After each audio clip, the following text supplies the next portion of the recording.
Les apiculteurs, eux aussi, sont inquiets. Les abeilles sont menacées de disparition à cause de l'usage intensif des pesticides.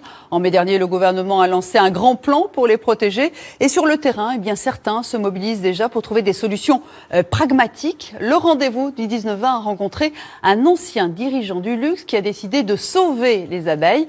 Dans son laboratoire, des scientifiques travaillent sur une espèce plus résistante. Un rendez-vous du 19-20 qui est signé ce soir Anne Sylvain et Laure Lino.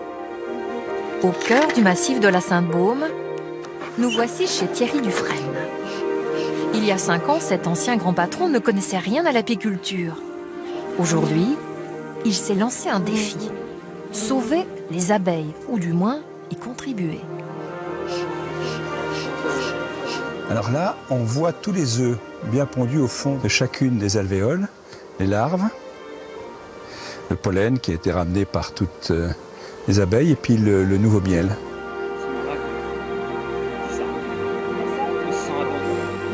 Sauver les abeilles, il y a urgence. Thierry Dufresne en a pris conscience en rencontrant des apiculteurs, comme Jean-Marc Buzon. Lui est en plein désarroi. Cet hiver, il a perdu 30% de son cheptel. Cette butineuse n'a même plus la force de s'envoler. Normalement, une abeille, quand on la prend, elle n'accepte pas qu'on la prenne comme ça, donc elle est très faible. Soit elle est épuisée parce qu'elle est allée chercher du nectar très très loin, elle n'a pas les forces pour entrer à la ruche.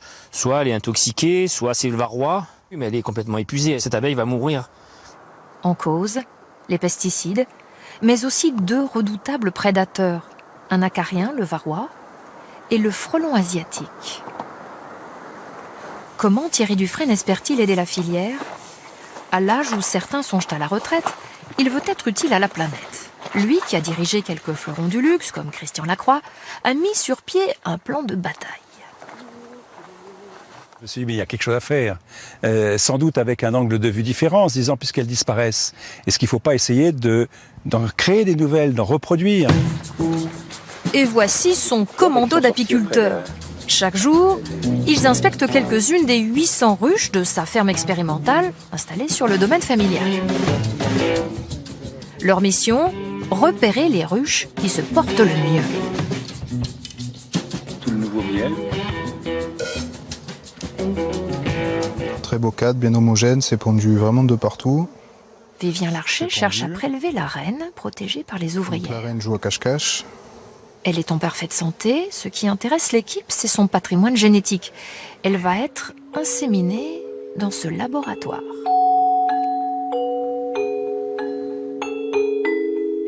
Vivien introduit dans son abdomen le sperme d'un mâle, sélectionné lui aussi pour ses qualités de résistance.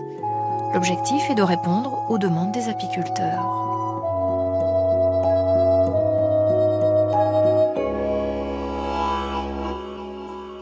Des apiculteurs voudront peut-être moins d'agressivité sur le rucher, voudront plus de production de miel, voudront une meilleure résistance aux maladies. Nous arriverons avec plusieurs essais, plusieurs souches, plusieurs mâles, plusieurs reines, à faire la reine parfaite. La championne va donner naissance à des abeilles, comme ici sous nos yeux.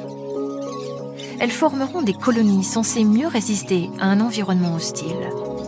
Mais Thierry Dufresne le sait, la bataille est loin d'être gagnée. Pour sauver les abeilles, il faudrait arrêter les pesticides, il faudrait trouver de manière définitive comment se prémunir du varroa, il faudrait s'assurer qu'il y ait des ressources naturelles suffisantes pour que les abeilles puissent se nourrir. Donc non, une action n'est pas celle qui résolvera l'ensemble du problème, mais ça apportera une réponse et il y a besoin d'un grand nombre de réponses pour aujourd'hui combattre cette disparition des abeilles. Quand il n'est pas sur le terrain, Thierry Dufresne revêt son ancien costume de patron, à la recherche de fonds privés pour financer ses recherches.